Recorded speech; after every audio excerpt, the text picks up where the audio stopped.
Day in court as family members of 3 young people who were killed in a drunk driving crash reacted to Anthony Saccone's sentencing. Before Anthony Saccone heard from the judge today that he'd spend 10 to 30 years in prison, he heard from the sister of Samra Osmanovic, the mother of Michael Walker and the mother of Bailey Rose. 3 heartbroken families sharing with the man who killed this group of friends exactly how his bad decisions 9 months ago changed their lives forever.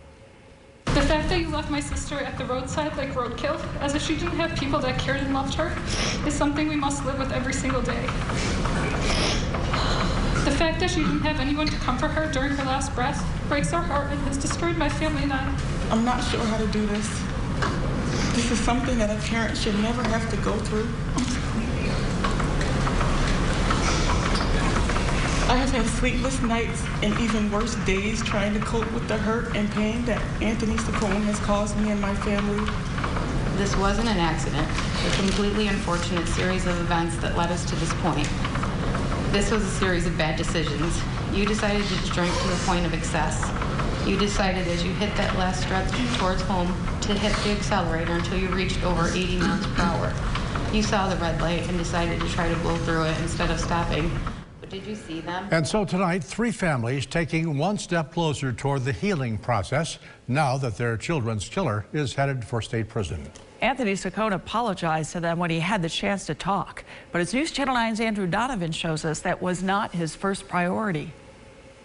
The anger, frustration, disgust, and hatred I have towards you and your cowardly actions that night hasn't and never will subside. Sadata Almich spoke directly to the driver who drunkenly killed her younger sister Samra and her 2 friends. But when Anthony Saccone had the chance to speak, showing remorse wasn't his priority. An attack on the district attorney was. He wasn't there that night. There's only one man in this room who knows what truly happened that night.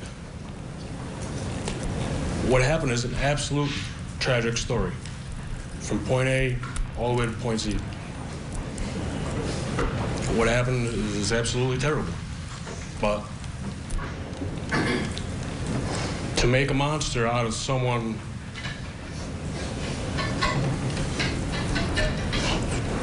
for lack of a better word, you make a monster out of somebody who's never been in trouble a day in his life. Saccone accusing Fitzpatrick of deception and lies, calling him an actor and clown, and again claiming he was coerced into this plea deal by the lawyer he fired before a brief apology.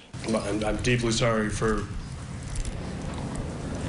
everything these families have been put through, up to including my involvement. Today you focused most of your comments on Mr. Fitzpatrick and other matters, but I suggest that it might be a little more beneficial to look inward and look at your own actions and evaluate that yourself, because it seems to this court that you just don't get it. That's the last we'll see of Anthony Saccone for now as he begins his state prison sentence, but his attorney plans to take the case to a higher court, the appellate division in Rochester, hoping that judge overturns this judge's decision. Outside the Onondaga County Criminal Courthouse, Andrew Donovan, News Channel 9. And the family